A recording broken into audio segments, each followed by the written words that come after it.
because Willow had to cancel last second. Didn't give me a lot of time to put it together. I'm still trying to put something together with Mikey McFinnigan, kind of Indy news for you guys.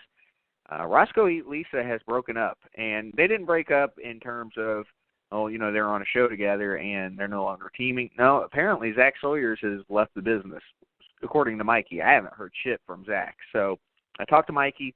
We're going to try to get something together down the line, but it's kind of sad, man. If you guys look at the Tag Team Top 50 from last year, it's on Indy Power Rankings, IPR.wordpress.com, and to be quite honest with you, I really need to add it to the top of the page, I think maybe I have, maybe I haven't. Anyway, I'll check the page right now, but Roscoe Eat Lisa were very high in the Tag Team Top 50. Yeah, I need to actually add that to the top of the page. I'm slacking. I'm usually the one messing with the website and compiling the rankings. Obviously, I'm one of the official voters as well. But yeah, Roscoe Eat Lisa, they had a phenomenal year last year. I mean, it was really something special. And now, they were struggling a little bit this year. I mean, they were getting around, but from what Mikey said to me is, and I'm just quoting Mikey here, not a direct quote, but pretty much what he told me is that Zach wasn't as committed as he was, that they would, that he wasn't going to the gym on the weekends. He was just worried about his girlfriend. I mean, Roscoe Eat Lisa was number 3 in last year's Tag Team Top 50. And it was kind of their coming out party, and now it looks like obviously they won't be in the Tag Team Top 50 this year, but you never know what's going to happen in independent wrestling, so maybe they'll get back together. One can only hope. Now,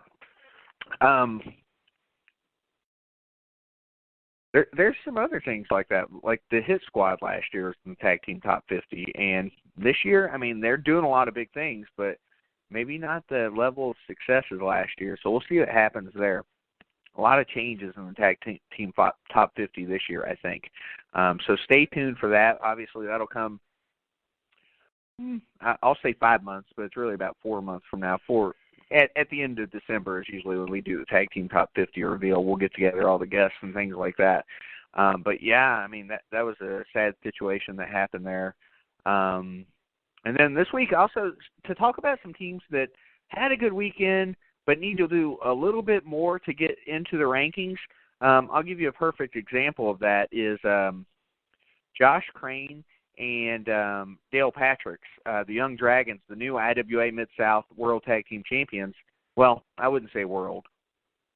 They're tag team champions. I know Ian might disagree with me and Rod might disagree with me, but they're tag team titles. And when they start getting defended elsewhere, then we'll talk about it. IWA world title, we could say, is, but tag team titles, not so much.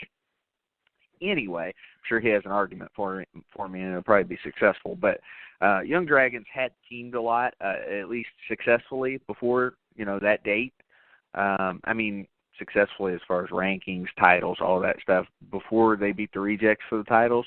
But now that they got a little bit of momentum. If they can keep winning, if they can win Double Death, which is coming up September, TPI weekend at IWA Mid-South, you'll see them getting ranked for sure, possibly number 1 if they win the whole thing.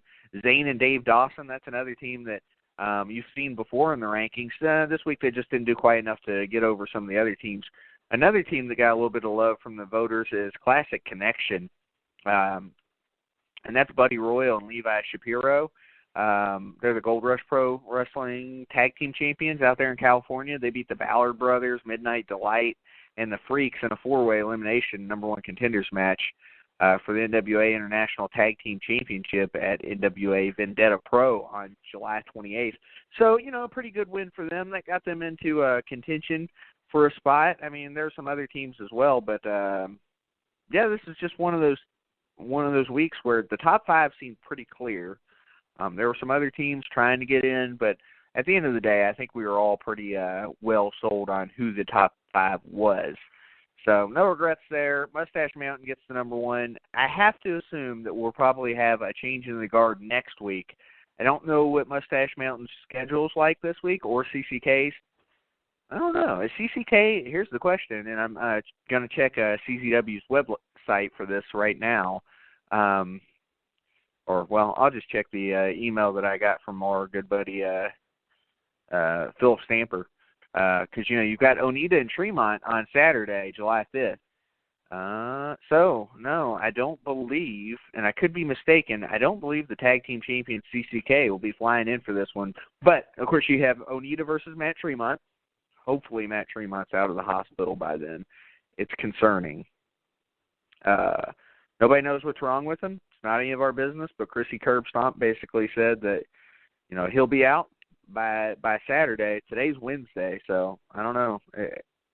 It worries me. And this is as a person who considers himself at least an acquaintance of Matt Tremont. I don't want to say friend. That's taking it a little far. But, yeah, definitely like Matt Tremont as a person, as a wrestler, and all those things. And I just, wish for the best for him. I hope he's okay. And I hope he's going to be able to compete this Saturday. But more importantly, I hope, that his health clears up. So, Onita versus Matt Tremont at CZW this Saturday, assuming everything's cool. You get the final chapter of Leo Rush and Joey Janela. You've got the CZW World Heavyweight Champion, Shane Strickland, taking on Masada. And then you've got the CZW Wired TV Champion, MJF. Really impressed with him at Wrestle Circus last time I saw him. He's defending his title.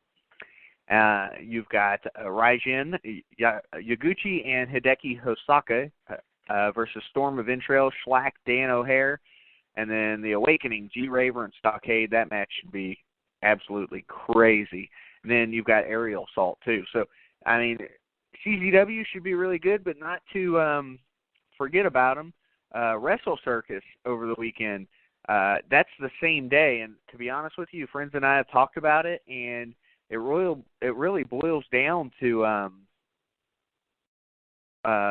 Wrestle Circus is going to boil down to what happens with Matt Tremont. If he is available, to wrestle, then we're going to be watching Tremont and Onita on High Spots Network for free. Yes, streaming for free on High Spots if you have it. If not, you can get on Twitch and you can always watch Wrestle Circus for free live. They've got a hell of a show coming up. Like I said, you've got Cody Rhodes on the show. You've got, Roppongi Vice taking on Adam Cole and Britt Baker. This card is stacked, to be honest with you. There's just so much going on it. To get through would just be tough. But, there's just they always have stacked cards. My God, their budget for these shows is just insane. And I do not envy whoever has to pay for them because, they bring in some of the top talent from around the country. They'll have CZW to compete with as far as streaming and everything this weekend. But, yeah, we've got Cody Rhodes defending the ROH World title versus Scorpio Sky, who's on a roll at Wrestle Circus. You've got the Big Top Tag Team title match, like I said, RPG Vice versus Adam Cole and Britt Baker. You got Lady of the Ring and Sideshow Championship match where Tessa Blanchard defends both of those versus Lufisto, who is the Shine champion. It would be cool if this title versus title, but not so much this time around. Sammy Guevara versus JT Dunn, which is a Styles Clash battle. That match should be awesome. Fatal 4-Way, Brian Cage versus Angelico versus Flip Gordon versus Jordan Lennox. So, yeah, that's going to be awesome. Kind of half of it's kind of a Lucha Underground match. You've got Brandy Rhodes versus Kevin Condren. Actually, if Condren beats Brandy, then Rhodes has to defend the title. So that's really what it boils down to there. Then you got Lady of the Ring #1 contender match, Rachel Ellering versus Christy James, who actually picked up a win in that tag match last time around at Wrestle Circus. Then you've got Team Jervis versus Team Austin, the ref. It's Space Monkey and Super Beetle with Jervis versus Ethan Page and JC RES with Austin, the ref. So you got all that. You got Lance Hoyt's Open Challenge, Melissa Santos, Leva Bates, and Gentleman Jervis, of course. So, this is a hell of a card. You can catch it on Twitch TV. Well, I'll just give you the link, twitch.tv/Wrestle Circus. Again, August 5th, same day as CZW. So make your choice. Top to bottom, I think I'd go with Wrestle Circus. But I believe me, I would be there at CZW if I could for the Matt Tremont and Onita match. You got two deathmatch legends there. One that really created the genre or the match style in a lot of ways, especially with the exploding barbed wire match. And Matt Tremont, a guy who has won every major deathmatch tournament. No offense to any other tournaments out there that maybe he didn't win, but at least most major tournaments out there. And I think that that match is still going to be able to deliver, assuming Matt Tremont feels good enough to be there. So looking forward to that, and looking forward to a lot of other things as far as wrestling coming up. Like I said, IWA Mid-South is heading into the TPI weekend next month. I don't know how much I'm going to be there for. I'm trying to be there for Double Death. I'm not sure about TPI, just because there are 3 shows in 1 week. I've got kids. I sound like the guy from They Live. If you ever listen to Travis and Vic's Drunken Horror Adventures on here, I talked about that with Brittany Wonder, and it was just so funny that Keith David in that movie with Roddy Piper, by the way, is always saying, "I got kids." So, I don't know. That's my excuse, because I do. I got kids. But, we'll definitely talk about that, and I would bet whoever wins TPI is probably going to be number 1 that week, and whoever wins Double Death will likely be number 1 in the tag team rankings. So, look out for that. But as far as our show today, I think that's about it for me. Like I said, Willow, Nightingale will be back next week. I'm trying to get Mikey McFinnigan on the show at some point so we can talk about the split between Roscoe and Lisa. One last thing I wanted to get to, this Joey Janela and Devin Moore situation. I know everybody's talking about it. I kind of agree with Ian Rotten. It's really sad what's going on with Devin. Ian did not give any info as to whether he's canceled off of TPI and Double Death. I think Devin needs to get some help. I've talked to Devin multiple times. Last time I talked to him, it was at King of the Death matches, and I didn't even know what the fuck he was saying to me. I'm serious. And I thought maybe he was just drunk or something, but I think it went beyond that now, and that's pretty obvious based on what Joey Janela said. If you haven't heard, I'll just give a quick breakdown. $200 went missing from Joey's wallet over the weekend at a show, and security cameras seemed to show Devin Moore stealing the wallet out of his bag and the money. And apparently he confronted Devin about it. Devin denied it repeatedly. And this is just coming from Joey and a lot of other people, Joker included, is that, it seemed pretty apparent from the video, from the surveillance video, that Devin stole the money. And I hope that's not true, but that just seems to be the case. So my last thought on that, if anything else comes of it, great. If not, best of wishes to Devin Moore. I hope he gets his shit together, to be honest with you. I know that wrestling can create demons, or at least help to create demons, and apparently that's what happened with Devin Moore. So I hope, he gets better. I hope he gets himself help.